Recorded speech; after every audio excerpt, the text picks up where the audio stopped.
The name Eleanora Fagan may not be familiar to you, but under the stage name Billie Holiday, she became one of the most influential jazz vocalists in history, emerging as a defining voice of her generation. But sadly, she also endured more than her share of tragedy.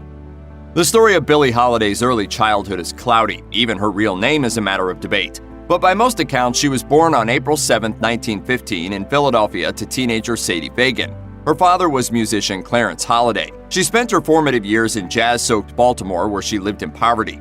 She dropped out of school in the 5th grade and did 2 stints in a Catholic reform school, the second after being abducted and assaulted by a 40-year-old neighbor. At the reformatory school, Holiday found her singing voice, but also endured horrific treatment. Holiday recalled in her autobiography, Lady Sings the Blues, that while there, she wasn't permitted to sleep in the dormitory with the other girls, and at one point was locked in a room with a dead girl. By the age of 13, she and her mother had moved to New York City, where things somehow got worse.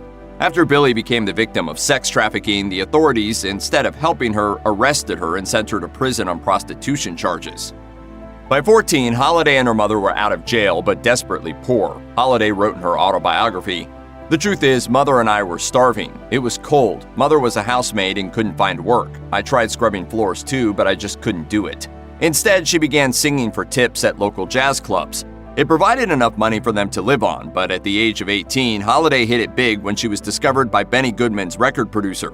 She soon had gigs in movies and as the lead singer for famous band leaders Count Basie and Artie Shaw, but life on the road was far from glamorous. While touring, she was often forced to use the service elevators as to not upset white patrons, prohibited from eating with the rest of the band, and confined to a dark room until she took the stage to entertain the same patrons who wouldn't share her elevator. On one occasion, a member of the crowd shouted a racial slur at her during a song.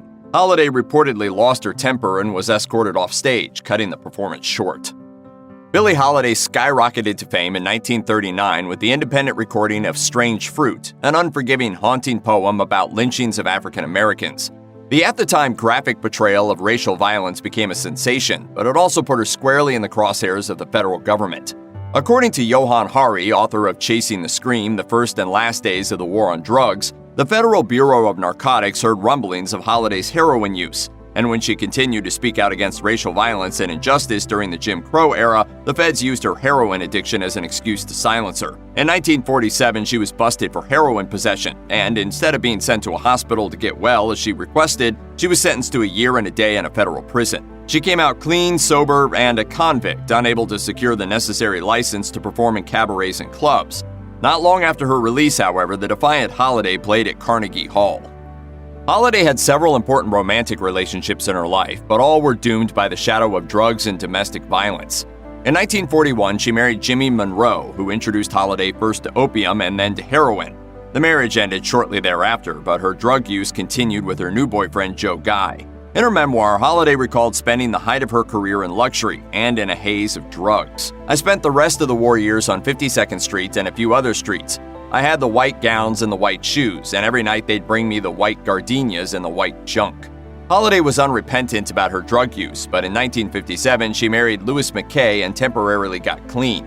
But McKay was abusive and swindled her out of her fortune. They soon separated. Holiday fell back into drug use and heavy drinking, and in 1959 she was admitted to the hospital with cirrhosis of the liver. Even then, the government wouldn't leave her in peace. While literally lying on her deathbed, she was arrested for drug possession, and was reportedly handcuffed to the gurney and placed under police guard. She died there at the age of 44, with less than $1 left in her bank account.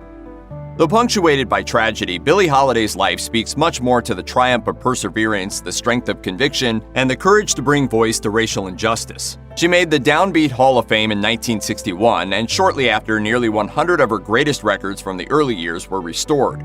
Her catalog is in wide release to this day. In the 1970s, her memoir, Lady Sings the Blues, made it to the big screen starring Diana Ross, who earned an Oscar nod for her portrayal of Holiday. In death, Holiday has garnered more than 20 Grammy wins or nominations so far, and in 2000, the woman lovingly known as Lady Day was inducted into the Rock and Roll Hall of Fame by Ross. It's been more than 50 years since Holiday's death, and though she left the world as poor as she entered it, we're richer for having her voice as a testament to the hard life that shaped a legendary lady.